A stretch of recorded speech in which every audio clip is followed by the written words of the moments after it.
So we've got dark participation in games and extremism in games. So these are two documents published by TakeThis, which is a company that or well linked by them. One was published by one looks like be made by someone else. Yeah. It's just a research article. The two documents that are linked here by TakeThis, who are a company that were funded by the Department for Homeland Security with $700,000 grant in order to combat white nationalism and right-wing extremism in gaming. So we're going to just start reading through these, I think. All right, so executive summary. Video games are the most popular form of entertainment media. Today, the gaming industry is larger than the music, movies, and film industries combined. Alongside its growth and globalization have come rising concerns about extremist exploitation of digital games. Due to their role as a cultural touchstone, as well as having unique social characteristics, games provide opportunities for exploitation above and beyond those of message boards or social media. Today, there is growing evidence that digital games are being exploited to radicalize, propagandize, recruit, and mobilize new members to violence. More than half of all players report being exposed to a range of extremist ideologies in games, including racism, misogyny, anti-LGBTQIA plus hate, and white nationalism. Okay, what? I don't know. Okay, right. I just don't like the presentation of these three as being the same as racism, misogyny, anti-LGBT, like homophobia, basically transphobia, being alongside white nationalism, because this is like a more traditional ideology. But like you can have someone who, for all intents and purposes, is like a lefty progressive, but then they go online and they scream the F slur in Overwatch because they get mad, right? So I don't like the grouping here. But whatever. Normalization and ubiquity of extremist rhetoric actively causes harm to protected groups and poses a threat to democracy and civil society.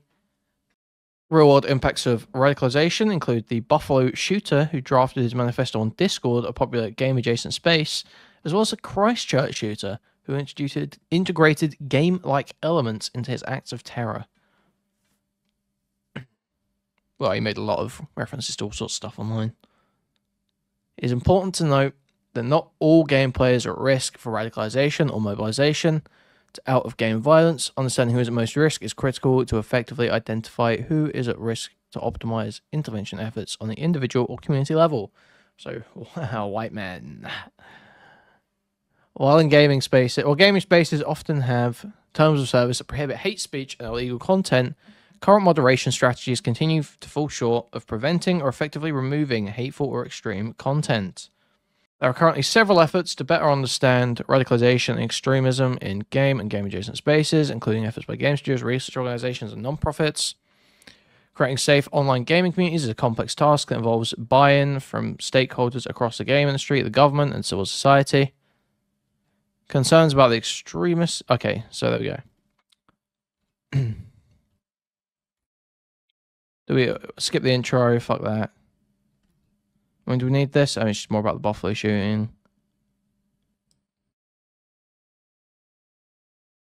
Okay. I think we got enough of the idea about it from the summary there. Okay. Right. Well, how we... Yeah. On this definition, extremism is the advocacy of extreme views, including the belief that an in-group success or survival can never be separated from the need for hostile action against an out-group. Under this definition, there are many ideologies that can be considered extreme.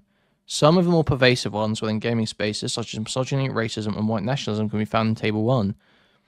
Though these are listed as discrete categories, an individual's ideological beliefs often overlap across categories. I.e., ideologies associated with racism and white nationalism can share common sentiments around white supremacy. Radicalization is the escalation over time of an in-group or individual's extremist orientation in the form of increasingly negative views about an outgroup or the endorsement of increasingly hostile or violent actions against an outgroup. Though there is no singular path towards radicalization, this process typically happens through stepwise exposure to more extreme ideas and ideologies. Sure, okay.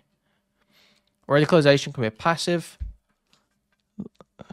though exposure to more extreme ideologies or individuals who hold extreme viewpoints, or active through deliberate propagandizing from extremist groups. Radicalization processes often lead to the internalization and support for violent beliefs, but do not always lead to violent action. Okay. Yep. I don't have issue with that, I don't think. Terrorism is the unlawful use of violence and intimidation to achieve ideological or political aims. It is an actual threat designed to influence change to advance a political, religious, or ideological cause. Sure. Cool. Table 1. Forms of extremism and the definitions. Anti-government extremism. Anti-government extremism is a political movement that believes the federal government is tyrannical and traffics conspiracy theories about an illegitimate government of leftist. I don't think it's necessarily leftist, is it? It's not always leftist. Elites seeing a new world order. This movement is sometimes been referred to as the Patriot Movement. In this context, it is referring to the set of right-wing extremist movements and groups that share a conviction that part or all of the US government has been taken over by a conspiracy and therefore is not legitimate. Anti-LGBTQIA plus agitation is the prejudice, discrimination, marginalization, and or oppression of people who identify and or are perceived to be outside of the cisgender, heterosexual norm, i.e. gay, lesbian, bisexual, transgender, two-spirit, demisexual, intersex, asexual, Okay. Hostility, anti-Semitism, okay. Hating on the J-boys. They don't like the J-boy swag, I'm with you. Misogyny. Misogyny is hatred, contempt for, or prejudice against women. Is a form of sexism. See, it doesn't include fear here. I'm terrified of women. So that's my fucking problem. They're just like demonic and they want to kill me. They want me dead. So I'm not actually misogynistic, I don't think. It is a form of sexism that is aimed to keep women at a lower social status than men to maintain the societal roles of patriarchy. Examples of misogyny include violence against women, sexual harassment, and social exclusion. Sorry, no girls allowed, and you'll never change that. Sorry. Look, what's wrong with not wanting to hang out with women anyway? There's plenty of women that don't want to hang out with guys. There's plenty of woman-only spaces. What's wrong with wanting no girls allowed? What is the problem? Like, yeah, we have women-only spaces because women don't want to deal with men beating the shit out of them. And we have men-only spaces because men don't want to deal with women having sex with people and manipulating them. I feel like that's pretty simple, no? I think that's fine. Why do we have to include social exclusion? Racism is prejudice, discrimination, or antagonism directed at a person or people based on their membership to a particular racial or ethnic group. Yep, cool. White nationalism. White nationalism movement is a political movement or grouping which members reject mainstream conservative politics and espouse beliefs and policies centered on the ideas of maintaining a white racial and national identity. Okay. Extremism is the advocacy of extreme views. Yep, okay, I'm with you. The rise and problem of extremism. Do we care about any of this? Yeah, I don't think we care about any of this.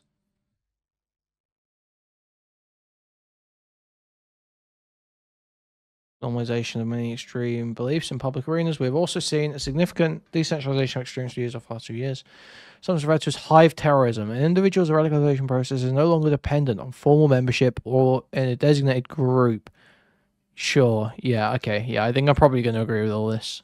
I mean, this sounds pretty logical, right? That the internet's made it so it's not about having the white nationalist terror cell that meets up in a shed every week. It's about networks of people that are spread out and disconnected. You communicate through niche communities online. Yep, I'm with you. Nah. You don't agree with that? Yeah, algorithm spawning lone wolf actors, yeah. It's not about what this isn't ferrying the idea that there's white nationalists around every corner right now. That's not what this is doing right now. But it is a fact that white nationalists do exist. They some of them want to do terrorism. We probably want to stop them doing terrorism. They do recruit online. This is all like I agree with it all so far. I mean, aside from a few points where I pointed out I disagree. You're reading between the lines. Okay. Well, they haven't even said anything about gaming yet. So let's get to that point yet. Real Smith super chatted $1.99. $1.99 from Real Smith. Hire that woman so your stream creates female joy. But the thing is that they're just laying out definitions and shit so far, and thoughts on it, and everything they've said so far is right.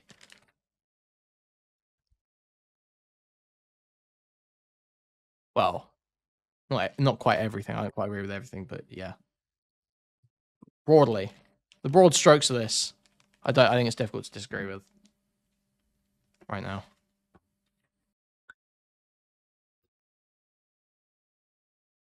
The combination of the normalization and decentralization of extremism in the United States has led to new challenges in off and online spaces. For example, we're seeing unprecedented exposure to overt racism, misogyny, and other extremist ideology in our lives.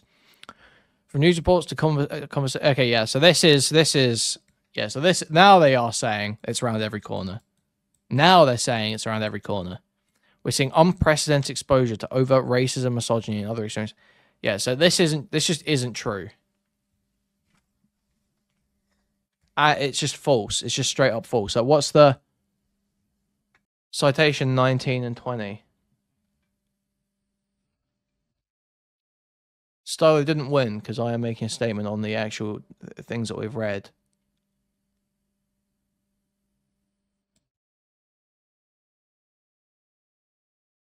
And Stylo's just making shit up about what it's going to say in the future. Because you hadn't read it yet.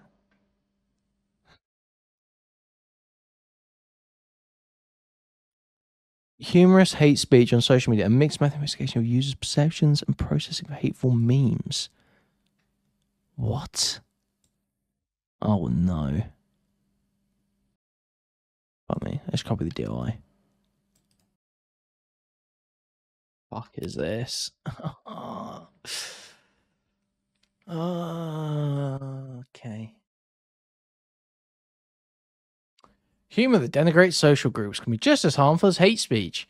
Despite research indicating the prevalence of humorous hate speech, how audiences perceive and process the combination of humor, e.g., irony as a humor cue, and hate speech, e.g., dehumanization as a hate cue, remains unclear. Using a sequential mixed methods approach combining a qualitative think aloud study with an experiment involving implicit measurements of response times, it was examined how individuals perceive memes that contain both humor and hate cues. While think aloud interviews indicated that processing humorous hate speech may require multiple steps, the relative time spent by participants in study 2 to rate humorous and non-humorous hate speech being hostile or not did not entirely support that conclusion. However, findings imply that hostile views may become more commonplace when hate speech is... Okay, so what's that? Yeah, 41 and 65 sample size. Is that for real? Yeah. 41 and 65. You're kidding me, dude. This is so ill. Okay. Few authors and affiliations.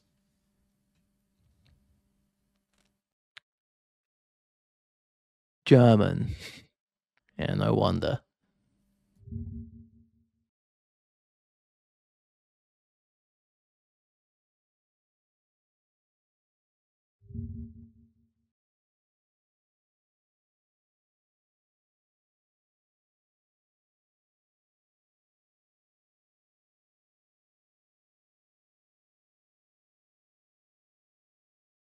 Blaming the Smurf using a novel. So they do gaming research. Is that the deal here?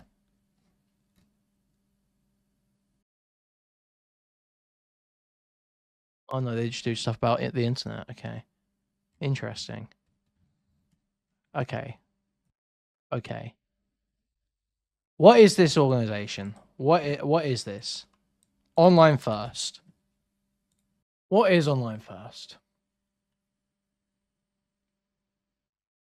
No, this is... No, we want new... No, it's this. Online First is just a Sage thing that lets you get shit. It's a service they offer. Okay. I thought that was the organization and the title was no, but no. This journal is a member of the Committee on Publication Ethics, COPE.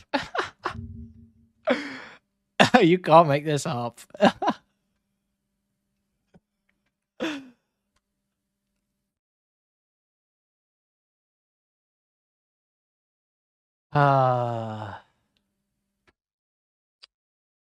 Committed to educating and supporting editors, publishers, universities. Okay, no, this is just they're part of this. This is just a committee.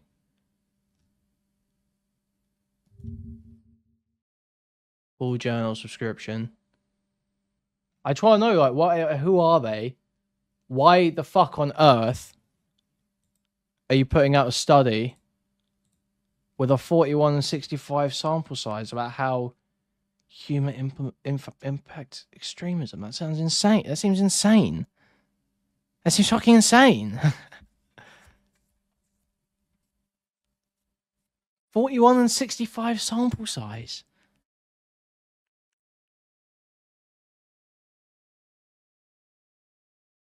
This is common. But why? What is Why? this? Oh my god. But why would they do that? Why?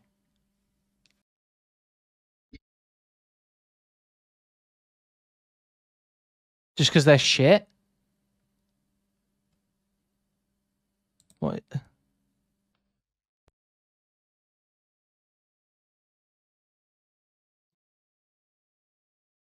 Yeah, so this is...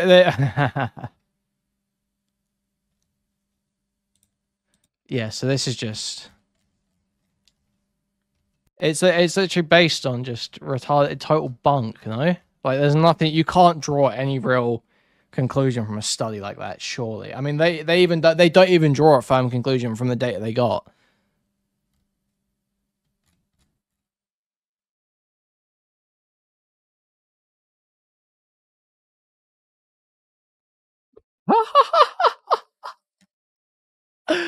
Oh.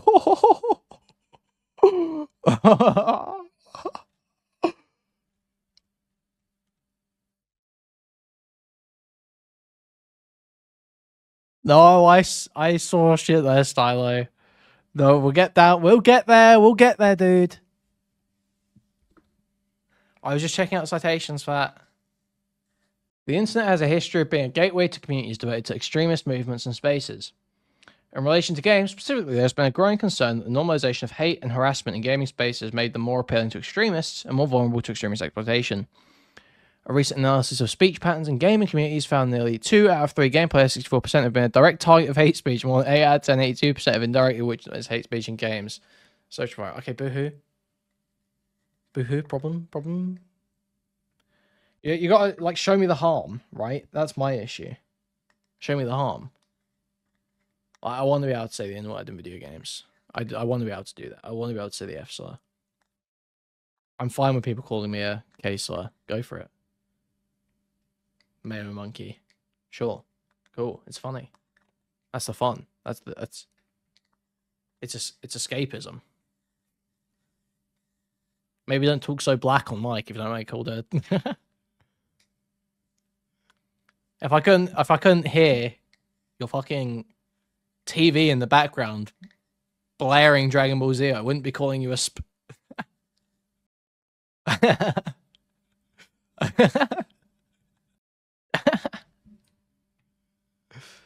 Yeah, I can hear Stylo's fire alarm chirping whenever we play Overwatch. Stylo's very prangy about that. He's very nervous about that stuff. He gets in his own head about the fire alarm stuff. He always checks it before he gets on Discord with us. He said that, literally, he said that the other day. He was like, I always check my fire alarm before I get on Discord because I don't want to I don't want to be that ninja, he said. I don't want to be that ninja with the fire alarm going off. Exposure to extremist ideologies has also been documented in gaming space. In 2022, the ADL reported that 20% of adult players are exposed to white supremacist content. Okay, but yep. Exposed. Okay, but you got to show us that there's some harm coming from this, disproportionate harm, right? In the same study, 1/3 of nearly or half of LGBT because American people.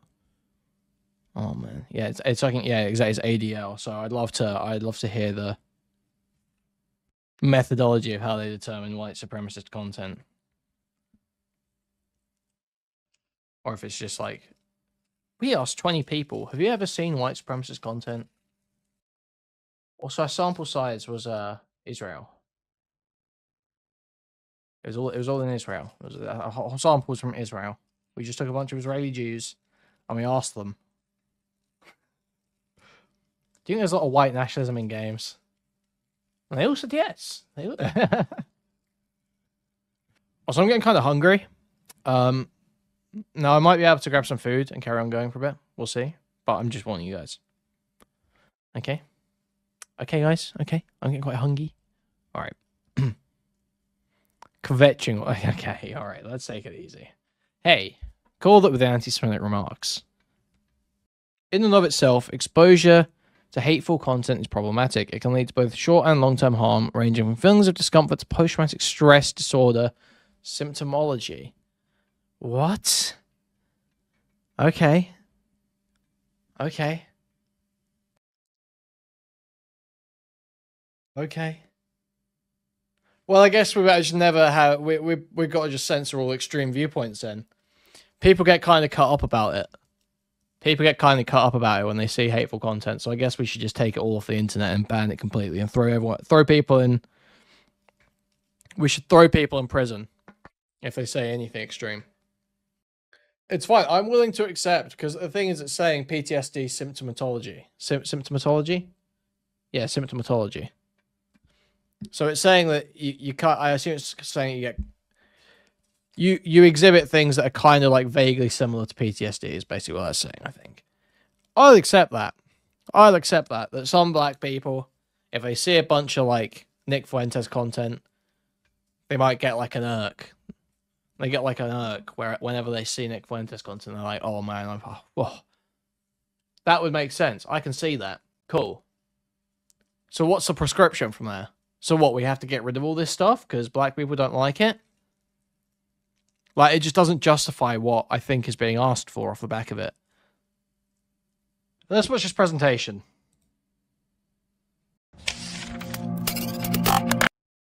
Okay, so this is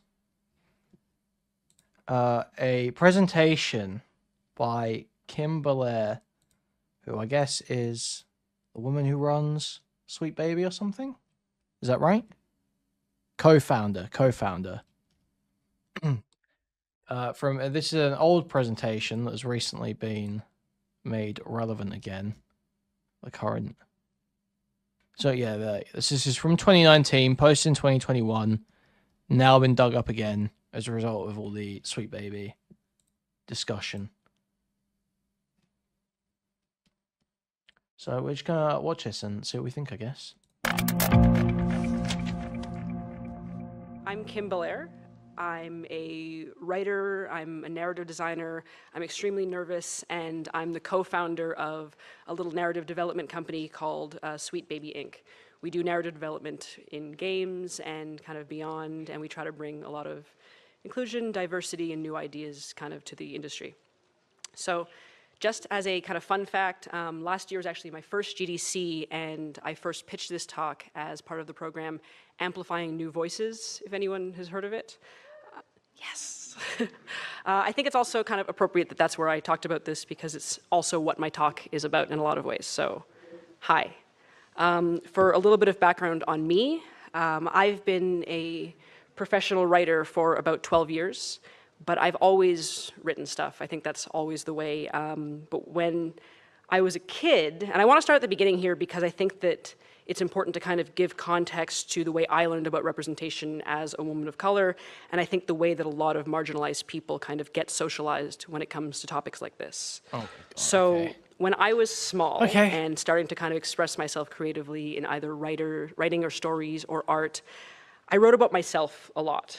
And I would put myself into a lot of art, into a lot of narratives, and I put my family and people who looked like me in all of these cool scenarios. And I was telling all these stories where I got to see myself, I got to see people who looked like me, and kind of a rainbow of people who were kind of adjacent to me in a lot of ways. And I think it was really neat, and I was really fostered in that. So when I hit elementary school, I think that I was free to tell those stories because a lot of the stories that you hear in elementary school are about like, we should be friends with everyone, we should be inclusive, we should preach equality and build communities. And I think this was really, really wonderful. But then I got to high school. And suddenly, for the first time in my life, I got told that the stories that I was writing and the things that I was creating for and about people who resembled me weren't not real stories and they were not right stories. And this was to the point that I received a list that I'm sure many of you have received. Not right, so it's not real story. They were probably dog shit, no? Were they saying that because they had black characters in them, or were they saying it because you were doing stuff that was like technically bad for standard writing conventions? That was, here's a list of authors and stories that are legitimate. Here's a list also, yeah, Catcher in the Rye mogs you like super fucking hard. Just saying. Catcher in the Rye literally mogs anything you will ever produce. It mogs most things ever produced. Honestly. People and stories that are important. And as you can imagine, they were, you know, mostly men and almost exclusively white. And so were the subjects of all of these stories, with a couple exceptions of people who were there to this is I have now decided this is a pro Catcher in the Rye chat, and I'm very close to timing out one watcher already. Her job isn't to write stories, her job is sensitivity reading and risk assessment.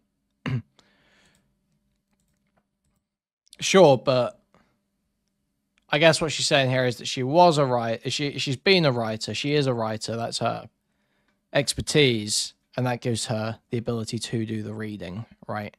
I guess what she's saying here, and she's helping people write stories with the sensitivity reading. That's what she's saying here. I figure is the point. To the white male characters, or people who were there to express pain, or people who were there to be the target of some kind of hate or conflict. And if we ever did read, you know, here's a book by like an African-American author, here's a book by a woman, here's a book by a Japanese author, it was for a lesson that was about, this is what life is like as a woman. But this is is what pain and suffering is like as a black person. This is what pain and suffering is like as a Japanese person. And so through that, and kind of unconsciously, I started to learn that books by and about white men were literature. They were classics. They were important. And everything else is it's not just interest. about They're very, very niche. And then meanwhile, there's like a young me. They will happen, yes, because obviously there is going to be a bias in history towards Western classic literature being produced by white men, because those are the people in the positions to be able to write and publish art, right? Yes, there's going to be a bias towards that, but it's not because it's not predicated on the fact that they are white men that we classify them as that we agree they're classics. That's retarded.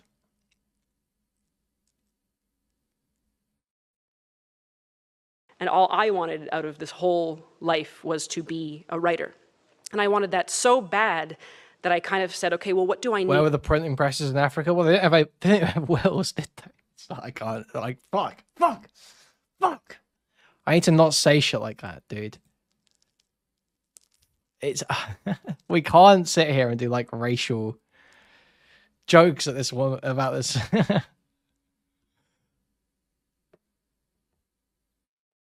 It's just not a good look, is it?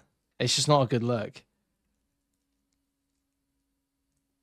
Need to be legitimate, and I just internalized everything that I had learned. And I did that for years, and I spent like actual years just writing about white men, because I thought, okay, I'm making art now. Because I can look at the stories that are being told, that are being held up as legitimate and as classic, and they look like the stories that I'm telling. And for so many years I did this that I think it was probably only in my early to mid 20s that I started to realize that I had internalized this like deeply, deeply uninteresting idea that in terms of narratives and stories, white and male are, neutral and universal. And I say that even as a woman of color, so while we don't all fall into that trap, I say it to kind of illustrate how easy it is, I think, for us to kind of take on that narrative even as people who are marginalized, even as we're fighting. Because we've kind of created this normal that we all unconsciously follow, and it affects us even as we advocate for change. There are things and times, like back in the day, if you'd asked me, oh, are you doing this on purpose? Are you only telling stories that fit the dominant narrative? I would never have said yes. But I think that a lot of people end up doing it even as they're saying we have to do better. And I think that that's actually shown in the way that we manage representation, which we still consider it this like deviation from something that is normal. And this is just, Yapistani. Representation is this like very, very scary and very uncertain thing. And if we do it wrong, or if we don't do it, accurately, or if we kind of take a risk, we might get shouted down, and that fear is enough to stop us. And I think like that sucks. And it's such a bummer because it's the only way sometimes that we end up talking about it. We end up saying, we're going to share our stories of microaggressions, which I am going to do today, but we share stories of trauma and of doubt. And when we're dealing with narratives in advocacy, we end up going like, okay, these stories are stirring and they're beautiful, but they're also very sad and very heartbreaking. And I think it's important to do that. It's important to share like all of those painful stories if we're going to actually understand the struggle and convey the struggle. But I think today I'd like to take a moment and kind of assume the best, because I want to assume that all of you are here in this advocacy talk because what I've said so far is already familiar, already painful, and I want to kind of assume that you have sat with that, or if it's not your experience, you've already sat and listened to that in other areas. And yeah, white people. Rather, I think, than spending the next 15 or so minutes kind of sitting in that pain, I want to share some examples from my own experience and then kind of discuss how we can do better and find different and more interesting ways of talking about this stuff as creatives and as advocates and as people who overall want practical solutions to these kinds of problems. So let's talk about video games. To begin, a lot of the work that I do is in narrative consultation and narrative design, and one of the things that I offer as part of my list of services is risk assessment and sensitivity reading. And so recently I was consulting on a project that was a dating simulator. And I was faced with like a very simple decision point that the writers were trying to achieve, and it was this interaction between the female identified date and you. Here we go. Okay, so they're going to describe, she's going to describe an actual situation. So we might get, this will be good for figuring out exactly what the fuck they're doing. Cool. The protagonist, and you could customize your gender, you could customize your appearance and everything. So the love interest is on a date with you, and they ask you a very simple question, and it's, what was your ex like? Which is a bit much for a first date, but the player can either choose to say, okay, my ex was a good person, but it didn't work out. They can choose to say, I don't know if I really want to talk about that, or they can choose to say, my ex was a monster. And choosing my ex was a monster, the woman on the date with you goes like, yikes. You must be so immature if that's what you're going to say on a date about your ex. Like, you must be not over this, you must be figuring something out. And I think that you lose favor in that moment with that character. And I can see where the design was. Like, I understand that what they wanted to do was just have a very simple question where if you respond, your ex can, or your date can say, I like that, or I don't like that, or kind of be neutral about it. Okay, I don't understand. Okay, that sounds like that game was fine. Whatever's going on there, that sounds totally reasonable. If you're trying to make some kind of like vaguely realistic dating simulator, yeah, it's probably, that sounds like a fine decision to have you penalized for saying your ex is unequivocally bad, evil, horrific on the first date. Yeah, that's probably okay. Well, so what's her problem with this? But I played through that and I realized something that they hadn't really seen, and it's that this question was deeply gendered, despite the fact that they didn't even intend. Huh? What? And that.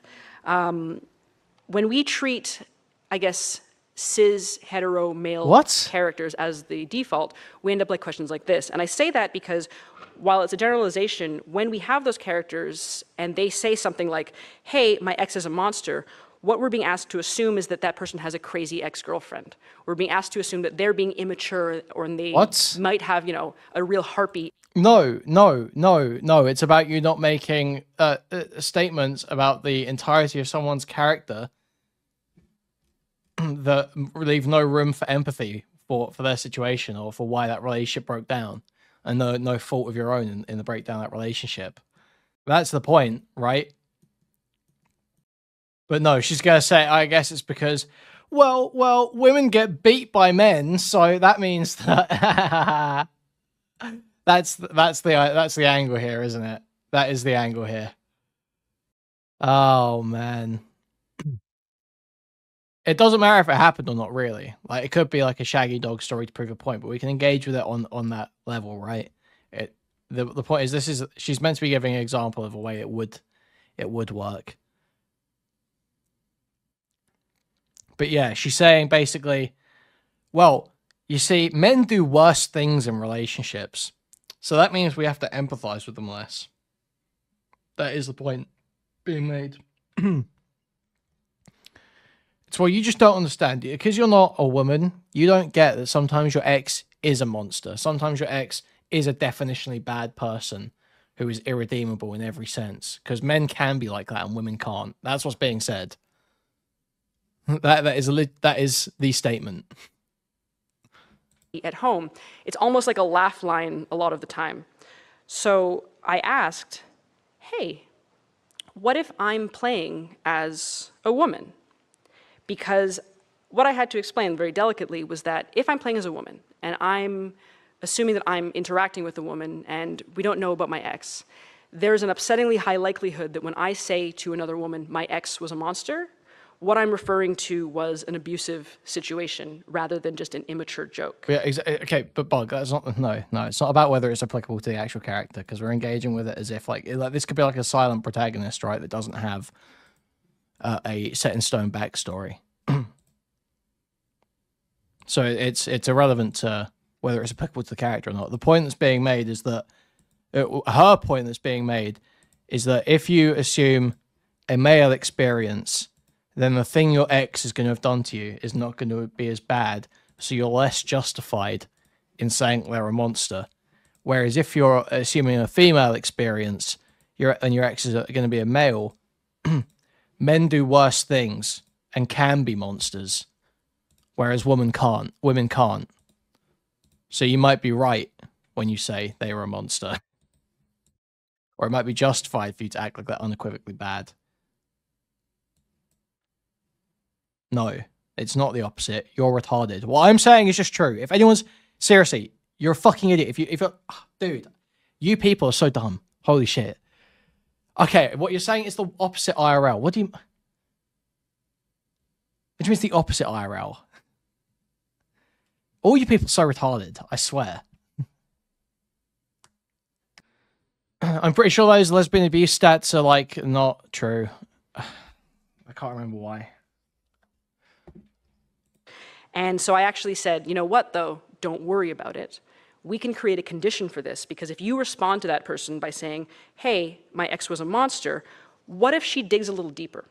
What if she checks and says, hey, is that a pain point for you? Or says like, oh, that's not the point. Arguing about whether it's women or men who beat the shit out of people more is totally, like, it's totally missing the fucking point. If you're even contesting that shit, you're a fucking idiot. Because the point is that simply someone being an abuser does not mean that you should strip all empathy or understanding of their situation. And it doesn't mean that someone describing their ex in that way on the first date isn't a red flag. That's the point. You shouldn't be contesting it on the grounds of, well, women abuse more. That's not the grounds you should be contesting it on, because it's not the point. Because it would not be, if it was the case that women abuse more, we would not want the same position held, but towards women. We would want the position that we want held towards...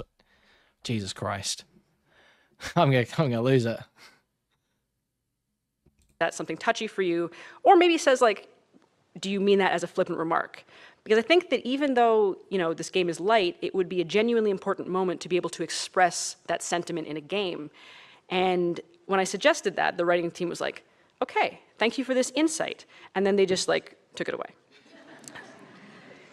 They got nervous, and I think that is the problem that we face when we think of representation as... My ex beat me savagely, Kuihman. Damn, that must have been really hard for your ex.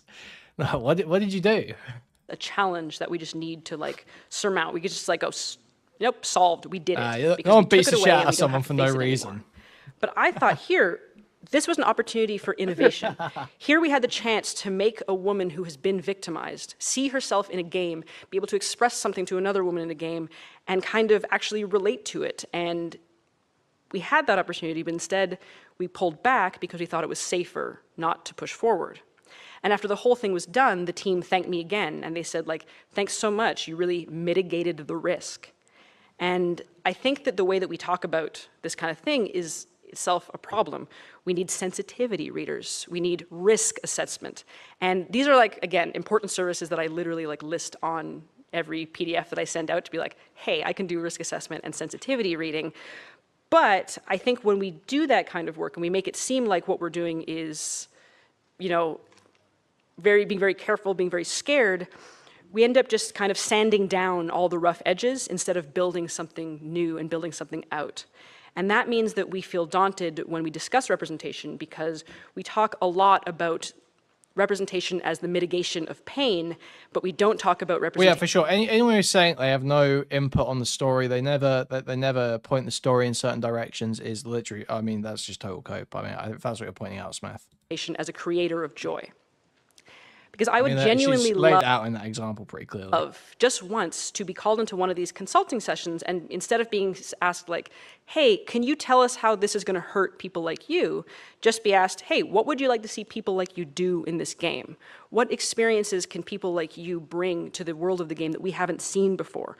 What's a cool thing that you want to see from characters who look and act like you? And it's not the way we're taught to talk about it, but I think it could be. Because even when we're doing narrative design, we're looking at archetypes every time we want to have a set of answers, right? We're looking, this is what a rebel would do. This is what a jerk would do. This is what a more straight-laced person would do. And I think I would love to start thinking about more like, what option can we make for people who haven't been seen? What can we add that provides a new perspective that we've never explored before?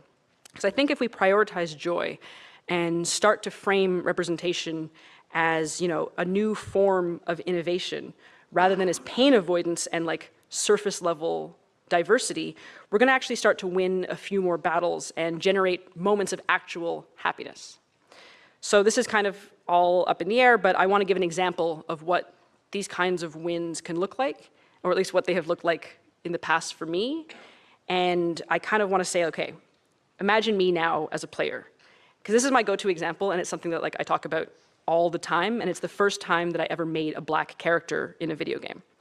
And this is genuinely embarrassing to relate to a crowd of people, but for a really long time before this, when I was offered like a character customization screen, I was like, well, I can't put myself in there because that's weird and not what video games are. And so I like made some like stubbly white dude protagonists, even when I had like every option. This is like, okay. Available to me because I didn't want to feel like I was putting too much of myself into this world where I didn't belong. And it's wild to think about, like I just created Nathan Drakes and was like, go, explore every game. But anyway, the first time that I actually made a black protagonist was in Mass Effect in 2010. And that felt really, really great. And I know that... it's I mean, what's the point here? That's like a mental block you've got, no? That's like that's a mental block you've got. That's a you problem. You could make the character you want to make, dog. I don't know what else to say. Everyone at GDC has seen a lot about Mass Effect. So many talks talk about Mass Effect, so I think it's very important. But for anyone who's never played it, I'm just going to give you like a little rundown of the first playable area. Basically, your fully customized Commander Shepard has to enter a space station and rendezvous with two characters, Jacob Taylor and Miranda Lawson, but you meet Jacob first. And for those of you who don't know, Jacob is a black man, he's a Marine, and he's your first kind of like point of contact. So your first interaction with him, you're like crouching behind cover and you're having like a close quarters conversation. And when this happened in the game, it was this really powerful and remarkable moment for me because it was two black characters talking one-on-one, and neither of them is cast as a criminal. They're not a sidekick, they're not a savage, they're not a stereotype, they're not a gang member. And they're the only two people on screen in this moment talking about something much greater than them. And it was just like really, really, really nice. I left off a really. But I was so happy about this moment that I actually took my phone out to text my white best friend, and I was like, wow, it was really just cool to see this scene in this game. Can you believe it? Imagine Stylo just texts me like, yo, good, you never believe this. You never believe this. I just saw two black people talking in a game.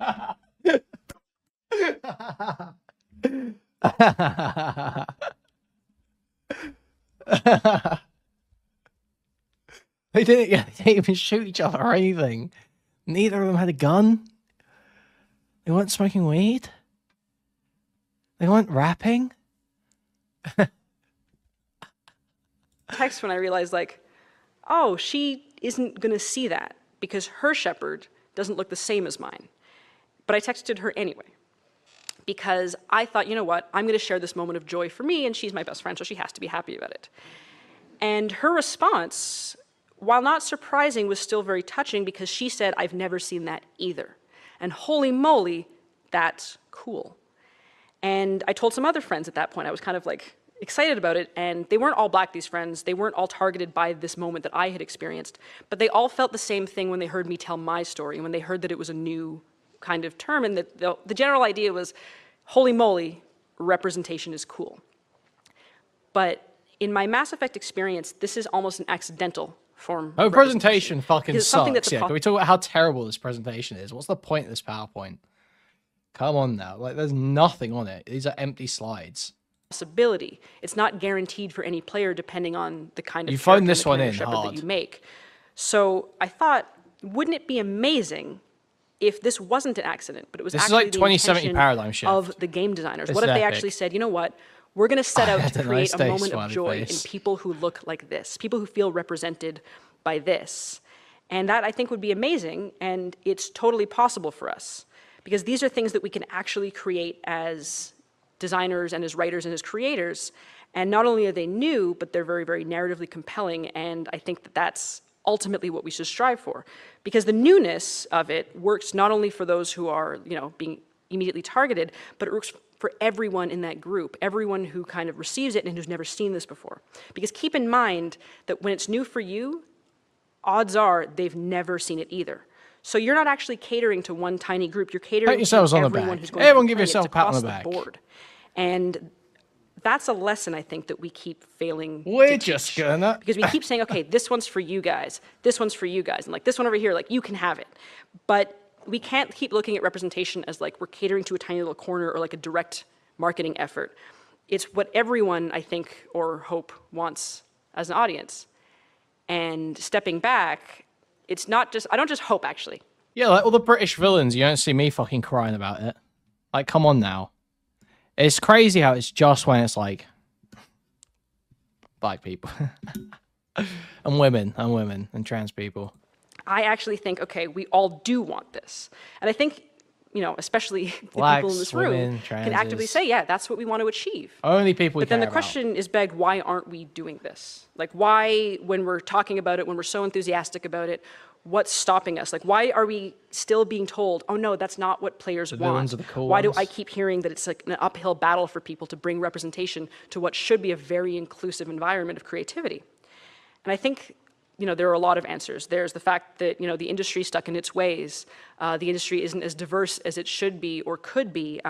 We're all socialized in this society to kind of act against it and to fall into what is normal. And there's like a dozen other answers that are all like variations on those themes. But kind of like a pseudo fun fact about me, that's slightly fun, is that I actually have a marketing degree. And so I want to put on that like very mercenary hat for a second and talk about the way that we decide how we're going to sell the art that we make and how we're going to approach the audiences that we make it for. Because I think so often when people like us get told, you know, from higher ups or from society at large, sorry, you're not here. You're at an event to sell your company to a bunch of people in the industry. That's what you're here to do. It's a professional event where you're a marketer too. And sorry, but you have got a stock photo of a graduation cap that you have not paid for, just simply ripped with the watermark all over it and placed on your presentation at an angle. Okay, cool. This isn't what players want. It's not a conversation about content. It's a conversation about demographics. And I think that in our industry and in so many creative industries, if you want to look at film and television and any art form, we start treating our core demographics as a fixed and static value, something that does not want to change and something that is locked in place. So despite like the changing face of audiences, despite the changing face of conferences like this one, we still look at our core demographics and say, okay, they're white, cis, hetero males. And we cater almost exclusively to them. And the problem is that we don't just cater to them. The coloring is very inclusive. Here's something that we think you'll enjoy. We cater them the way that we cater to like a picky baby. Horrific. We feed them the same thing that we know that they love, and we keep on feeding it. We're like, here you go, you love it, eat this, eat this, eat this. So that then when they get anything else, they react as a picky baby would, which is be like, whoa, no, thank you. I do not want this. And we've actually done this so long that what we're doing is creating an entire nation of picky babies, and they make us scared to deviate from what we actually want to do, just in case these picky babies don't want to play our games. And we've made a lot of progress. Obviously, like I don't say this to completely go like, because literally, it's just there's no way of selling it without demeaning the existing audience. It's just so crazy. It is true. They just have nothing but contempt for you. These people just hate you. They want you to die. They want to rape everything you enjoy. They want to ruin everything you like. Deliberately too. You will watch your favorite white male hero character get raped and paused on screen. You will watch the black villain buck break him. You will watch Han Solo get bent over and raped. You will watch Kratos take fat loads, paused loads. just give up. We've screwed it. But I think it's still amazing that I can be seated in a meeting and told that out of 12 characters, we already have one black one, so there can't possibly be a second. I get that way too much. And yeah, you will become a cuckold. You will be a stepfather. You will raise a child that's not yours. You will be happy. You'll watch a game about an old man, old fat gay man crying, raising a kid that's not his.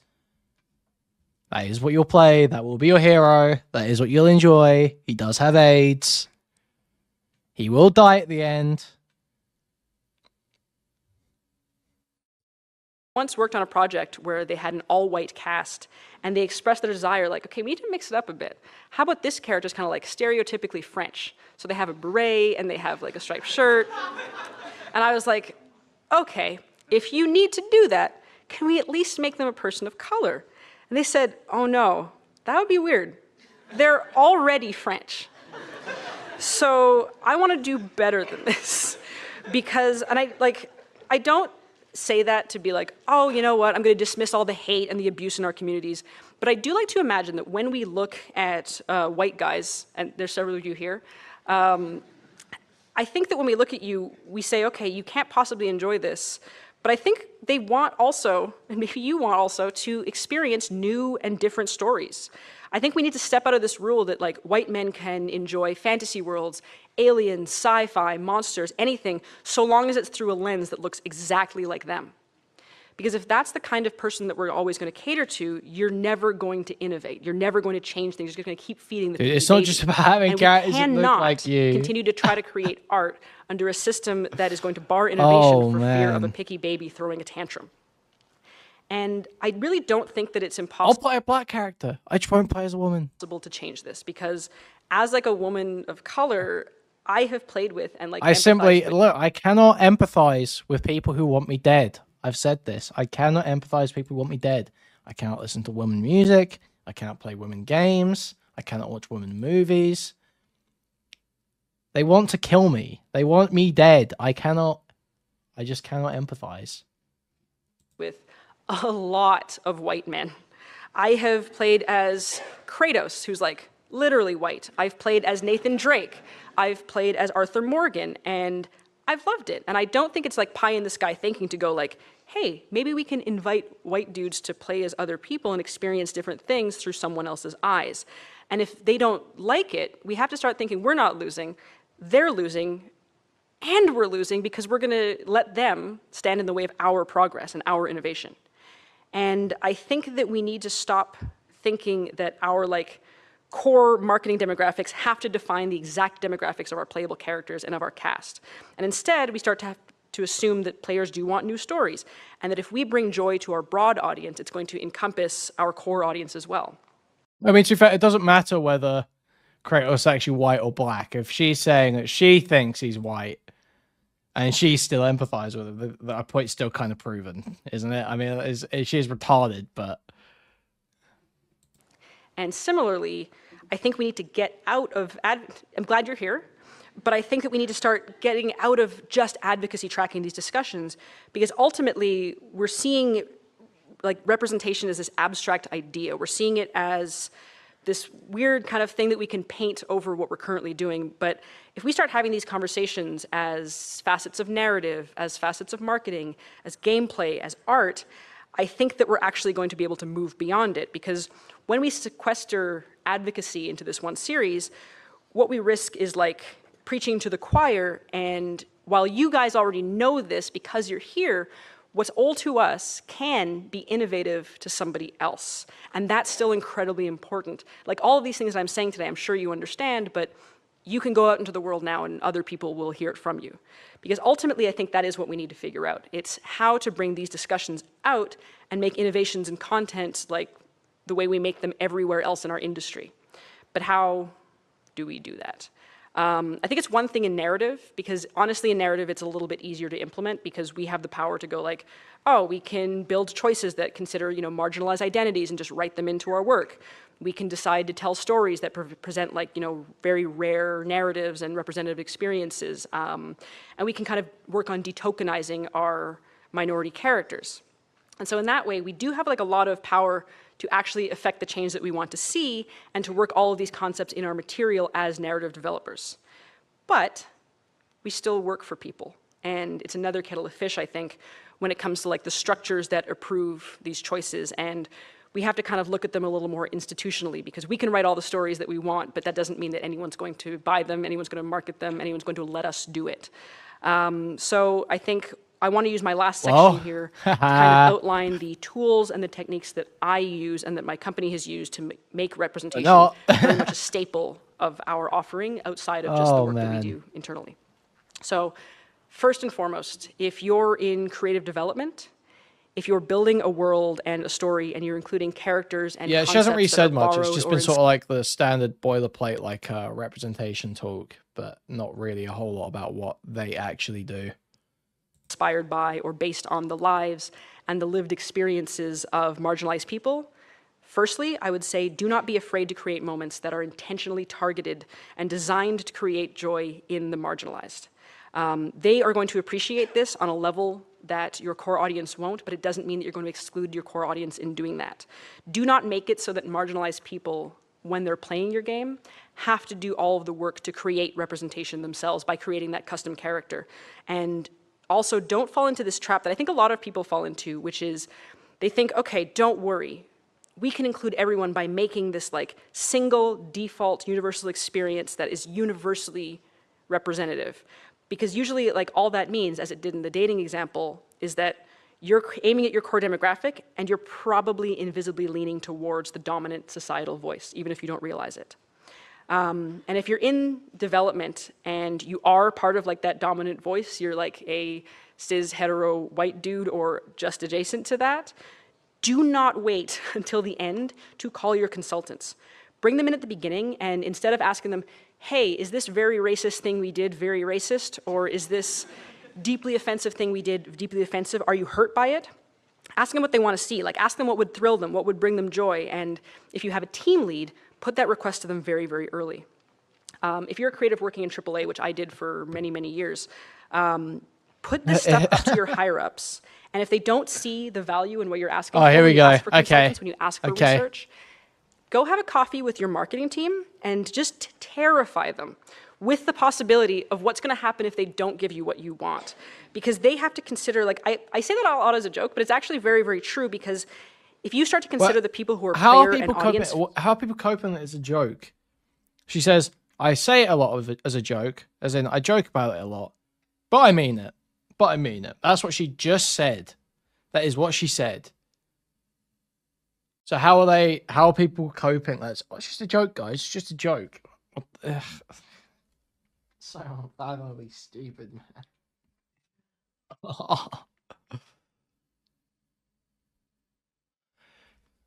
So are we gonna pretend this isn't like a dominant thought? That this isn't how lefties and progressives think. This isn't how they operate. So she's saying, I tell people to do this. I mean it. You guys should do this. I mean it. And then we see people doing it. And you see people doing it in other contexts too. Like, yeah, this is the tactic.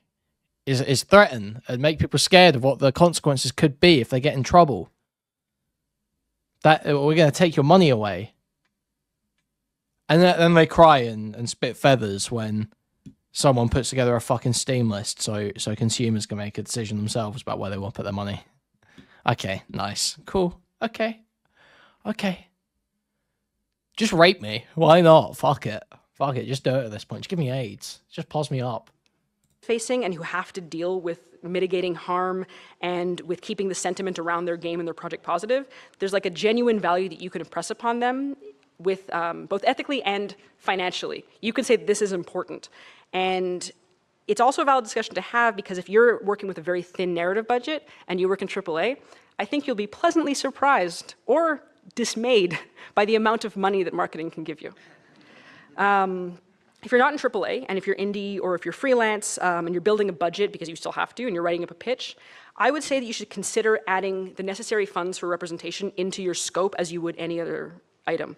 When we budget as Sweet Baby Inc., we actually add about 10% of our entire narrative development budget to hire storytellers and collaborators who can kind of help us see where our blind spots are. And if they aren't in this industry, because a lot of the time people are like, uh-oh, they're not in this industry, we can actually bring them in to help as consultants for areas where, like, you know, they can start learning, we can help them learn, they can help us learn.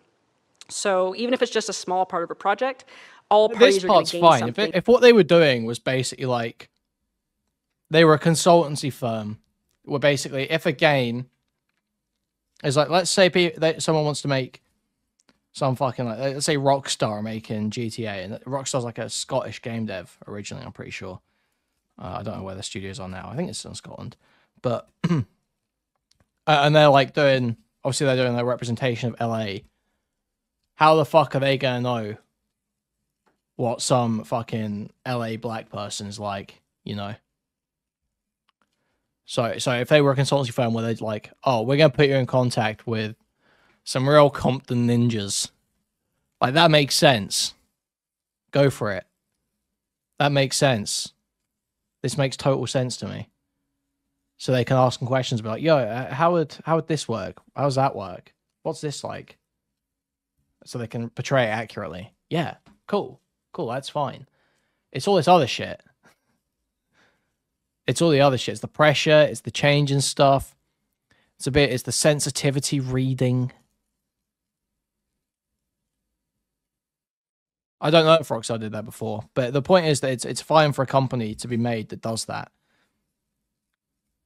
Rockstar may well have done that before, but if it was decided by managers that they would have better cost effectiveness or better results from hiring a consultancy firm that vets people and puts them in contact, then that's totally fine. That's totally fine. and you're going to get a perspective you really need. Next, if you're in communications or you're part of that like scared marketing group, assume your players want new stories and treat representation as a facet of innovation, as a selling point.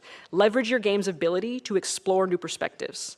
And there's always going to be a positive impact in assuming this. Finally, if you're a studio building a team, hire diverse creators and pay them. Please pay them. And don't stop there either. Don't just go into creatives and with narrative and stuff.